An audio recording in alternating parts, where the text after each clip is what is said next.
Hey everybody, welcome back to the Chaos Corner with me, Constance Monet. It has been a long 2 weeks and it's been so busy.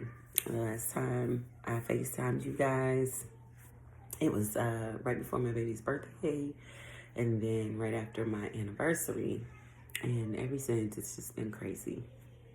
Also, guys, sometimes I just don't have it in me. I just don't be having it in me. And I'm working on it. I'm getting it together. I'm having this chaos corner to pull it together. But I did want to talk to you guys about something.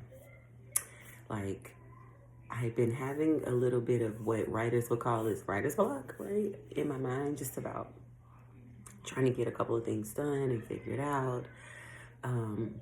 Especially about talking to you guys, right?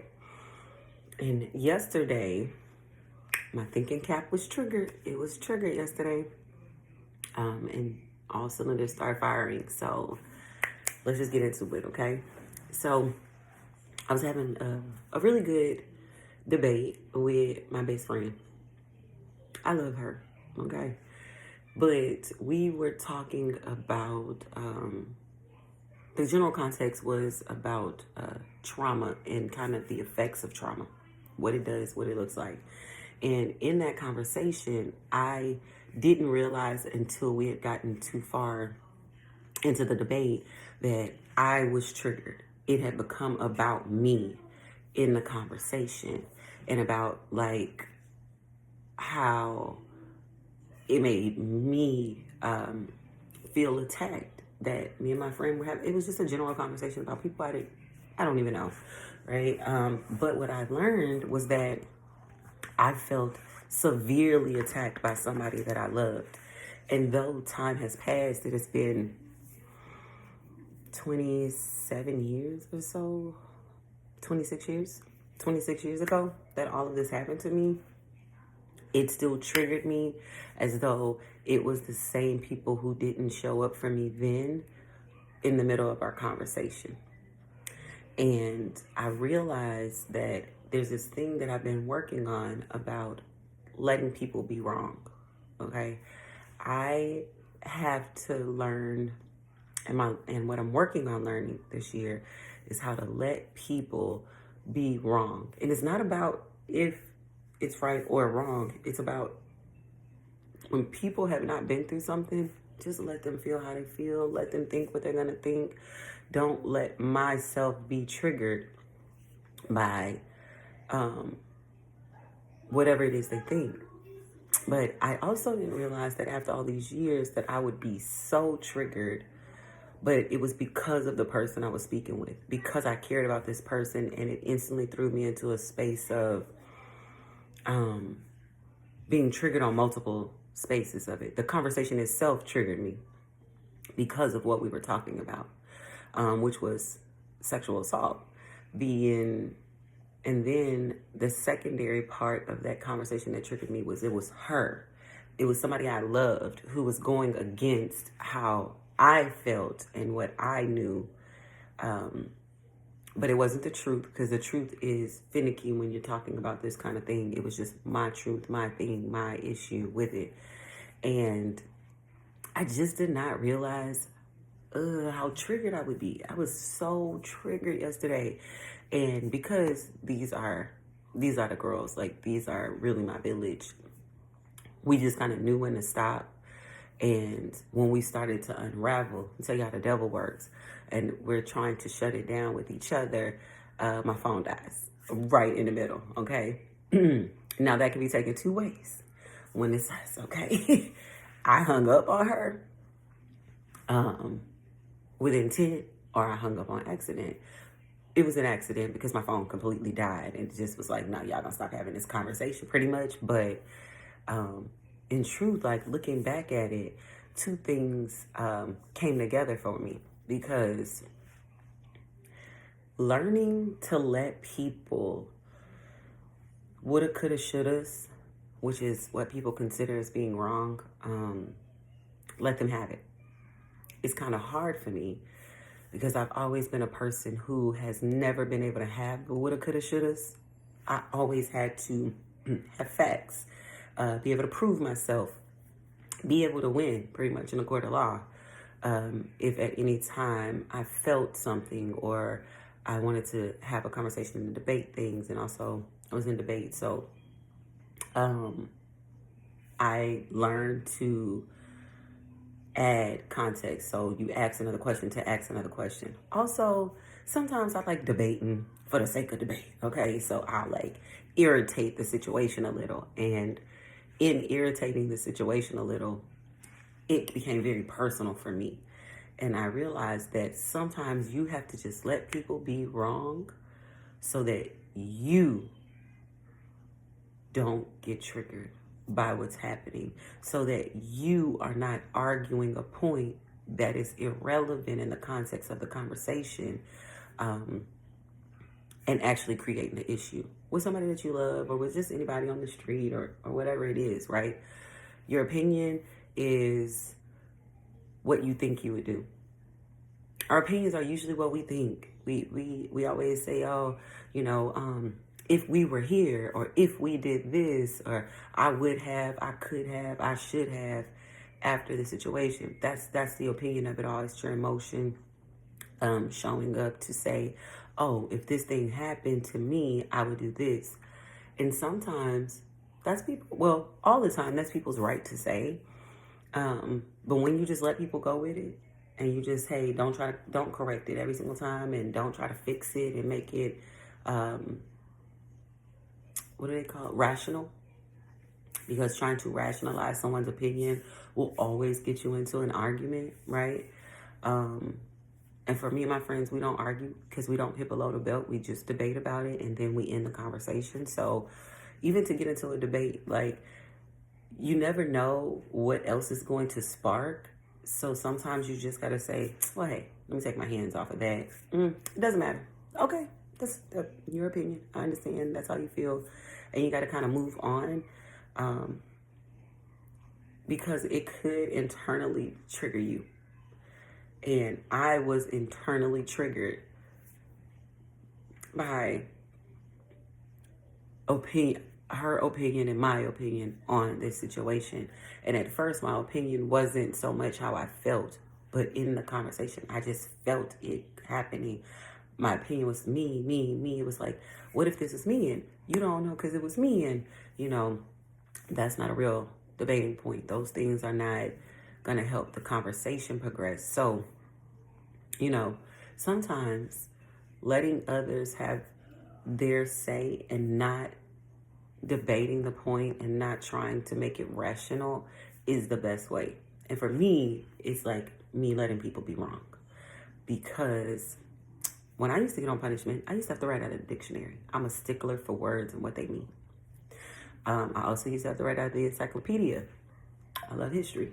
Okay, you see how they go together? So for me, it's like, no, I'm just letting them be wrong, and they don't know the other perspective. And sometimes you just gotta let people have their own perspective and not have the conversation about it, because you never know what it's gonna trigger in you. The biggest secondary thing that I realized in that conversation was that once I was triggered back into that old hurt, my old habits that I was using to get through that hurt crept back on me and wanted to come out and play a little bit. So my throat is like this and I sound real groggy. It's because I just started to drink. And in just starting to drink, I was pretty much destroying my throat because it was just straight liquor going down the throat. But it was how I used to pacify myself. It was my self-soother. There were other things that were also self-soothers, but that was the one that was readily at hand. And how I felt this morning when I got up and got ready to shoot and talk to you guys, it just kind of made me feel like, my body no longer can handle this, or it doesn't want to cope the same way, and we can't handle our old coping mechanisms. nor do we actually like our old coping mechanisms. Like, I don't even care for it. And as I'm getting older, my body is kind of like, we could have a drink or two, but that's about it, right? Um, in that, I just realized, like, sometimes you got to let people have their own opinions and own emotions without having someone else conversations, because you're debating a point that will trigger you. You have to not have the conversation, because first of all, it wasn't imperative to our friendship at all. But sometimes you just got to let people be wrong. Even if it's just in your opinion that they're wrong, it doesn't make them wrong. Like my friend, she wasn't wrong about how she felt. It was her opinion. It was her feelings. She was right in how she felt. I um, felt as though I was right in what I know and what I felt, right? And so the context of someone being wrong doesn't mean that they're wrong. It means that your opinions sometimes differ, or what you guys are thinking is different, right? Sometimes you have to let people be wrong so that you're not personally triggered. And sometimes we have to just realize when we are personally triggered to pull out of the conversation and pay attention to if our old habits of dealing and coping with that situation comes back up. Why? What are we doing? Does it actually still work for the time we're in, right? Is it still just a coping mechanism? Do you like this thing? Are you actually drinking because you want to have a drink? Or are you drinking because you're emotionally untethering from yourself and you don't know what else to do except for use the old ways in which you used to cope, right? And I realized that as soon as my nervous system was triggered into my old pain, I instantly in my brain went to using my old coping mechanisms to get through that triggering. But now my body hurts and I feel like a little old lady because my stomach was funny feeling this morning and my throat is groggy and my face is flushed and it's a little swollen, just a little. But that's what the alcohol is doing to me, because there was really no reason for it. And also, as you get older, you figure this all out. But it also made me think about what still triggers me so much about it. And the conclusion I came up with is that because she's my best friend, it felt just like when the people who were adults around me didn't believe me. Her disagreeing with me, because literally we were disagreeing. It was a debate, so we have two different sides. It's a disagreement, right? It made me feel instantly like I was back at 11 years old and I couldn't protect myself. And the adults around me also didn't believe me, nor did they protect me. And it triggered me so bad that I literally was like, oh, I need these coping mechanisms. I have to go have this drink. I have to go and harass others and just make this thing happen so that I can, feel better and truly feel better.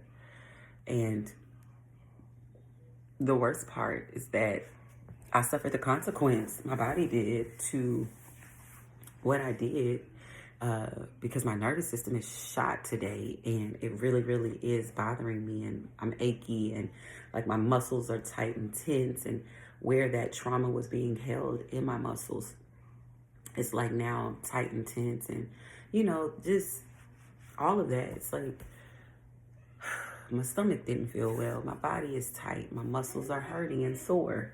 Muscles are hurting and sore, and I have like a little headache, and my face is swollen, and my hands are swollen, okay?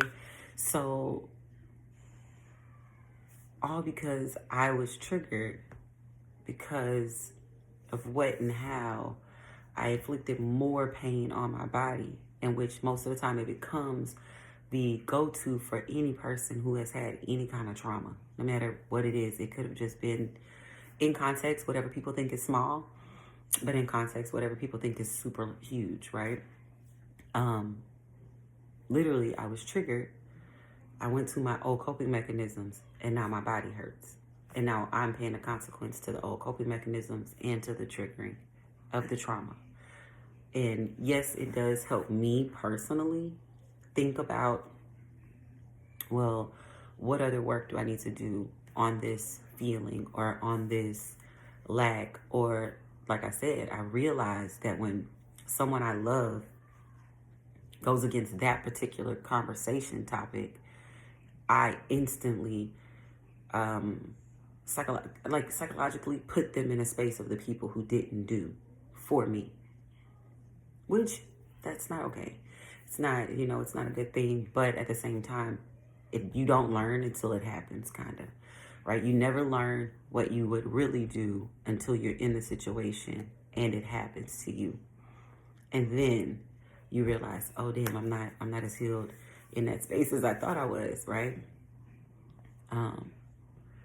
And the consequences are okay for me because I can get through the soreness. You can take a hot shower and everything like that. But what I feel on the inside, I got to call and have a nice conversation with my friend and say, hey, girl, I apologize. I'm crazy.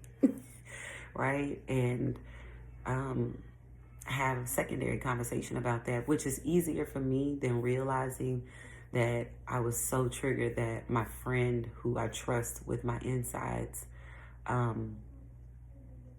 made me feel a way that it wasn't her responsibility. She didn't do anything exactly. It was just the whole thing coming together. And it made me also realize that that's what happens to our friends and our family members and, the people we date and our children when they commit suicide or they won't stop their habit. The alcohol takes over, the drugs take over, the sex becomes a death wish, and bad omens are happening around you because you just don't want to get it together, right? Everyone doesn't stop and do what I did and say, my body hurts. What did I do to myself, right? Why was I so triggered that I would go back to old habits to get through this? What happened? Sometimes we are truly not clear enough in our heads. People, we have these hot button words like healed and all of these things. I just think we are not aware. We don't know until we know. And sometimes we haven't had the work done. We didn't get through our trauma. It does still live like a little person on our shoulder, just waiting for you to get caught slipping. Waiting for you to get caught slipping. That's what it's waiting on, so that it can slide back in there and go take you on that roller coaster ride. And then that is the reason, I realized that that's the reason you cannot save people who are hurt sometimes. People who do commit suicide, a lot of times you can't stop that. You can't save them from that. In real life, we have to figure out what those pieces are and see if we can get past them.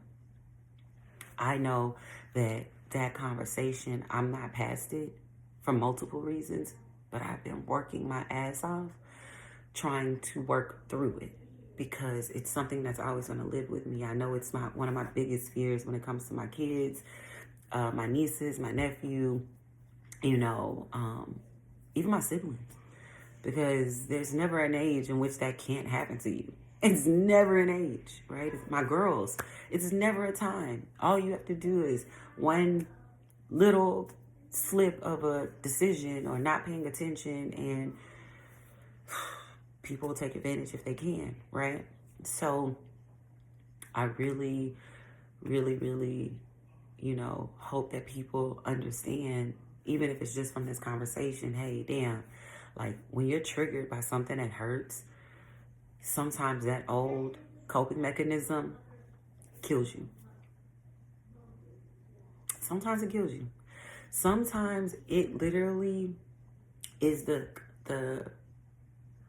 straw that breaks the camel's back, as they say, that last grain of rice when it's gone.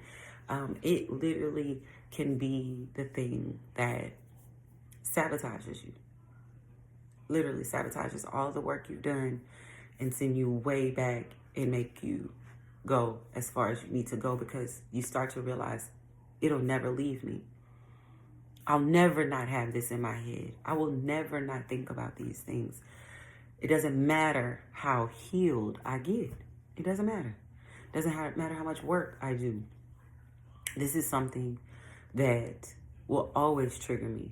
And another thing that I figured was that I found out yesterday was that when people I love go against my hurt, my sheer anguish in that situation, it secondarily triggers me. It's a secondary trigger to me. So, yeah, guys, I wasn't trying to be too heavy today, but I just want you guys to know, personally, this isn't anybody else's responsibility, but on the inside of you, if you see yourself being triggered, let anybody be wrong. Stop the conversation. Don't continue the argument. It'll never be worth it. The debate with your friends, don't ruin your relationships about it. Stop and say, why is this harming me so bad?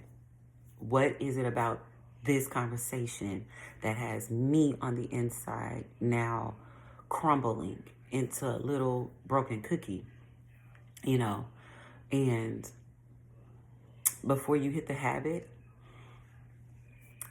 try to talk to somebody. Try to do anything else. Anything else. Try a new habit. And what I mean by that is walk. Go outside and walk. Try to go get some air. Things like that. Read a book. Change what you're doing. Now, it is very hard that once you're in that position that you want to do something so calming, but those are new habits that you need to have, right? New things that you can try. But try that. Try the fact that you're having this dysfunction. Go put your head in the freezer. That coldness will pull you down, Just try something else when you're having those moments, because all of your friendships are worth it if these are your real friends. So it's never okay for your trauma to destroy those relationships, because you'll eventually need those relationships again. And if your trauma is ruining it and you are not able to get through it and you mess up a relationship, it just compounds the trauma, because now your trauma caused more trauma, and it just makes you feel worse and worse and worse. And then you're in that pit of, I have nothing, I have nobody, why should I be here? Or, I have nothing, I have nobody, why should I be a better person? And the reason you should be a better person is because you want to be. That's it, I hope that anybody who's having these tough thoughts, these tough conversations, and really just going through this process, I hope that this helps. I felt like I should share today, so sorry that it wasn't a, fun and bouncy conversation, but I do think it's important that we pay attention to our triggers, That's the reason my gem of the day is always critical thinking. Use your critical thinking skills, because those critical thinking skills apply to all of your life, your whole life, when it comes to all relationships, what you're doing, what you think, how you think, and how you're reacting to life, So I hope everybody has a great day. I'm so glad. I'm really trying to make my quota. I got to record a little more soon, but I can't wait to see you guys again on our FaceTime here in the Chaos Corner. Just a little baby fluff chaos today. But I'll see you guys soon. Y'all have a great day.